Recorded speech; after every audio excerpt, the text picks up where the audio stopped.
Meghan Markle's appearance on Watch What Happens Live with Andy Cohen was meant to be a high-profile yet breezy return to the limelight. The Duchess of Sussex, dressed in a sleek cream blazer and tailored trousers, arrived at Bravo's New York studios looking poised, confident, and ready to engage in the kind of playful repartee that made the late-night talk show a cult favorite. The audience buzzed with excitement. The rare combination of royalty and reality television had fans glued to their seats. Asterisk from the moment Meghan walked on stage. Andy greeted her with his signature charisma, a blend of cheeky charm and razored curiosity. "The Duchess is in the house," he declared as the crowd erupted into applause. Meghan smiled graciously, waving to the audience before sitting opposite Andy in the iconic velvet chairs. Asterisk the opening few minutes were harmless and even fun. They chatted about California life, Meghan's podcast ventures, motherhood, and her recent philanthropic work. Andy even pulled out a cheeky throwback clip from Suits, prompting laughter from both the crowd and Meghan herself. It all felt easy for a while. Asterisk, but things shifted around the 15-minute mark, when Andy, never one to shy away from controversy, pivoted the conversation to Meghan's royal past. "Let's be honest," he began with a practiced grin. "Your Netflix docuseries made global headlines. Some praised you for speaking your truth. Others said it felt a bit performative. Do you ever regret airing so much of the royal family's dirty laundry?" Asterisk the air in the studio went still. Even the band stopped fidgeting with their instruments. Asterisk Meghan, still smiling, tilted her head slightly. "Do you regret making a career out of stirring up other people's drama?" she replied coolly. The audience responded with a mix of gasps and nervous laughter. Andy chuckled, clearly caught off guard, but tried to maintain the flow. "Touché," he said, "but come on, you know I had to ask."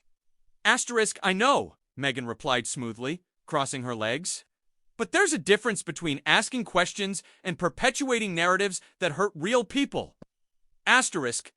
The exchange was tense, but still within the bounds of professional sparring. Meghan remained composed, her tone calm but edged.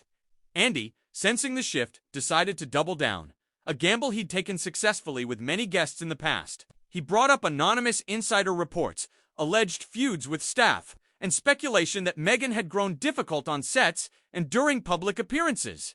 Asterisk, "You know," Andy said, leaning forward, "there's this narrative, and I'm not saying it's true, but that you're very particular to work with, demanding. Even does that bother you, or do you just tune it out?" Asterisk Meghan's expression didn't change, but something behind her eyes darkened. She paused, visibly choosing her words with precision. When a man is decisive, he's called a leader. When a woman is, she's labeled demanding. If we're going to have this conversation, let's at least be honest about the double standard. Asterisk the crowd murmured, unsure whether to clap or sit in stunned silence. Andy, realizing the tension had reached a peak, tried to pivot again, but the damage was done. Asterisk Meghan's composure began to fray. Her responses became shorter, cooler. She glanced off stage toward her publicist more than once. The interview, once light and flirty, now felt like a live confrontation unraveling in real time. When Andy made one final dig, a joke about royal titles and American reality TV, Meghan didn't laugh. Instead, she slowly uncrossed her legs, placed her mic on the side table, and stood. Asterisk, "You know, Andy, if I wanted to be misunderstood, I'd just read another headline," she said quietly. Asterisk, and then, without waiting for a response, she walked off set. Asterisk the camera tried to follow her, but the screen quickly cut back to Andy, now visibly rattled, blinking and chuckling awkwardly. "Well, that was unexpected," he said to the audience, who erupted into a confused blend of applause and gasps. The show cut to commercial 30 seconds early. Asterisk behind the scenes, Meghan's team was already in motion, phones out, PR statements being drafted in real time, assistants whispering frantically. No one saw this coming. And yet, as the clip began circulating online within minutes, it became clear. This wasn't just another celebrity walk-off. This was going to be a moment one people would dissect, debate, and meme for weeks to come. The fallout from Meghan Markle's dramatic exit was immediate and explosive. As soon as she stepped off the Watch What Happens Live set, her team whisked her through a back hallway and into a waiting SUV. Bypassing Bravo's usual post-show green room where guests typically linger for a glass of wine and photos, phones buzzed non-stop. PR reps scrambled. Andy Cohen remained in his chair for a full minute after the cameras cut, stunned, running a hand through his hair and muttering something about never having that happen before. Meanwhile, across social media platforms, hashtags like hashtag Meghan walks out, hashtag CohenClash, and hashtag Duchess Unfiltered were trending within the hour. Twitter, now X, was ablaze with hot takes, some praising Meghan for her classy clapbacks and refusal to be cornered, others accusing her of being unable to handle real questions. By midnight, clips of the moment had racked up millions of views on TikTok, where users spliced the footage with dramatic music, crown emojis, and commentary like Queen Energy and She Said What She Said. One viral video showed Meghan standing up with Beyoncé's Flawless playing, in the background captioned, "Tell M Duchess." Another, less flattering clip cut from Andy's pointed questions to Meghan walking off, set to a soundbite of someone yelling, "Run." Back at Bravo HQ, producers were in damage control mode. Andy, known for pushing buttons, was caught in a rare PR snafu. On Watch What Happens Live after show, which streams exclusively online, he attempted to spin the clash. "Listen, I'm a huge Meghan Markle fan," he said, looking directly into the camera. "That wasn't me trying to drag her. I was just doing my job, asking what people are wondering. But if it came off wrong, hey, I'll own that. Respect to her for standing her ground." But it wasn't just the internet reacting. News outlets pounced. Morning shows opened with panel discussions dissecting every word of the interview. Good Morning America had body language experts analyzing Meghan's facial expressions, suggesting she was visibly suppressing frustration from the moment royal topics were introduced. The View dedicated a full segment to the walk-off, with Sunny Hostin defending Meghan's decision, saying, "She's been under a microscope for years. She doesn't owe anyone her pain or her patience."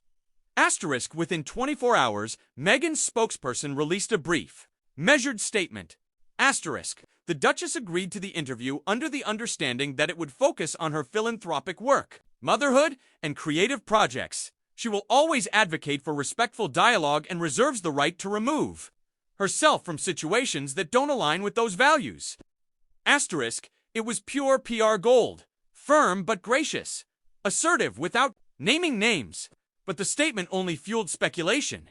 Rumors emerged that Meghan had specifically asked producers to steer clear of royal family conflict, and had been assured the segment would be lighthearted. Bravo insiders told entertainment blogs that Andy had gone rogue with his line of questioning, a claim his team quietly denied. Somewhere in the chaos, a deeper debate took shape. Was Meghan still trying to protect her image, or was this the first glimpse of the unfiltered woman beneath the Duchess's mask? Critics said she overreacted. That walking off only confirmed her discomfort with scrutiny. But fans countered that she handled the situation with restraint, that unlike so many others, she simply refused to be a spectacle for the entertainment machine. That weekend, Meghan was photographed in Montecito, walking with her children, smiling for cameras but refusing to take questions. Her silence added to the intrigue. Meanwhile, late-night comedians jumped in. Stephen Colbert joked, "Andy Cohen just got ghosted harder than a royal wedding invitation." While Jimmy Kimmel quipped, if Meghan wanted privacy, walking off live TV was definitely one way to get it, or the opposite. By Monday, Bravo released the full, unedited footage of the interview on Peacock. Interestingly, it showed moments that didn't air. Meghan laughing off a joke about paparazzi, Andy admitting he hadn't seen Suits, and a brief exchange about Harry's cooking skills. Viewers debated whether this context softened the tension or made Andy's final jab all the more pointed. Either way, the moment had passed into pop culture history. Talk of Meghan's brand reboot, her rumored memoir, and even potential future political aspirations were now framed in the shadow of this interview. Whether it was a misstep or a masterclass in boundary setting, one thing was clear. Meghan Markle had once again flipped the script and made the world watch. And for better. Or worse, she didn't need a palace or a crown to do it.